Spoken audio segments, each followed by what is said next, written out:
కాకినాడ సూర్యరావుపేటలో వేయించేసి ఉన్న శ్రీ బాలత్రిపుర సుందరి సమేత రామలింగేశ్వర స్వామివారి ఆలయం శరన్నవరాత్రి మహోత్సవాలు ఘనంగా నిర్వహిస్తున్నారు. ఉత్సవాల తొలి రోజు శ్రీ బాలత్రిపుర సుందరి అమ్మవారు విల్లంబుల అవతారంలో భక్తులకు దర్శనమిచ్చారు.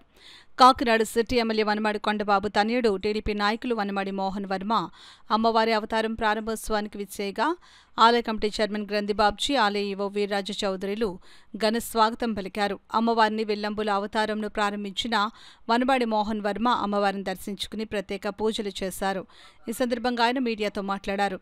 అమ్మవారిని దర్శించుకునేందుకు పెద్ద సంఖ్యలో భక్తులు తరలివచ్చి విల్లంబుల అవతారంలో అమ్మవారిని దర్శించుకుని తీర్థ ప్రసాదాలను స్వీకరించారు. అందరికీ నమస్కారం అండి. ఏదైతే దసరా శరన్నవరాత్రులు పురస్కరించుకొని ఈరోజు శ్రీ బాలత్రిపుర సుందరి అమ్మవారు విల్లంబు అవతారంలో భక్తులకు దర్శనం ఇవ్వబోతున్నారు. ఇప్పుడే దర్శనం చేసుకోవడం జరిగింది.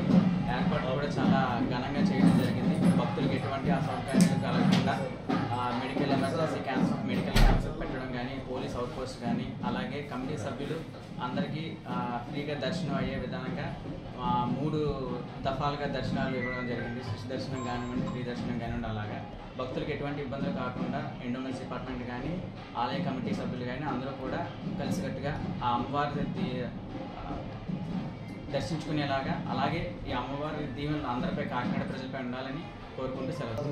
నవవర్ణార్చన పూజ, అదేవిధంగా చండీ హోమ కార్యక్రమాలు కూడా అత్యంత ప్రీతిపాత్రమైనవి అమ్మవారికి. కావున ఈ కార్యక్రమాల్లో ఉత్సాహంగా పాల్గొని ఈ సంవత్సరంలో ఒక్కరోజుకి 15 నుంచి 16, 17 కూడా బుక్ అవ్వడం జరిగింది. ఈ కార్యక్రమాన్ని మా స్థానిక శాసనసభ్యులు శ్రీ వనమాడి వెంకటేశ్వరరావు సూచనలు, సలహాల మేరకు వచ్చే సంవత్సరానికి కొంచెం వీటిల్ని భక్తులకు అధికమైన అవకాశాలు ఇచ్చే విధంగా కూడా కొద్ది మార్పులు చేద్దామని కూడా అనుకోవడం జరిగింది. ఎంతోమంది ఆశావాహులు వచ్చినప్పటికీ కూడా ఈ 16, 17 మంది కన్నా ఎక్కువ అవకాశం కల్పించలేకపోతున్నాం. ఈ కార్యక్రమాలన్నింటిలో కూడా ముందుంచి నడిపించడానికి మా చైర్మన్ గారు, గ్రంథిబాబ్జీ గారు, అదేవిధంగా సభ్యులందరూ కూడా, ఇక్కడ లోకల్ భక్తులు, నాయకులు అందరూ కూడా మాకు చేదోడువాదోడుగా నడిపిస్తూ ఉన్నారు. ముఖ్యంగా ఇంకా ఈ దేవాలయాన్ని అభివృద్ధి చేయాల్సి ఉంది.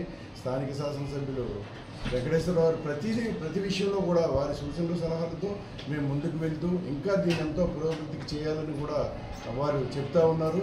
కావున ఈ కార్యక్రమానికి వచ్చే భక్తులందరికీ కూడా ఈ 11 రోజులు ఏ విధమైన అసౌకర్యం కలగకుండా సులభతరంగా ఆచరించే విధంగా ప్రత్యేక దర్శనాలు, ఉచిత దర్శనాలు, అదేవిధంగా ఉచిత మంచినీరు ఇవన్నీ కూడా ఏర్పాటు చేయడం. ఈ కార్యక్రమాలన్నీ కూడా మా దేవాదాయ శాఖ అధికారుల శాఖామాత్యుల ఉత్తర్వులకు లోబడి నిర్వహించడం జరుగుతుంది.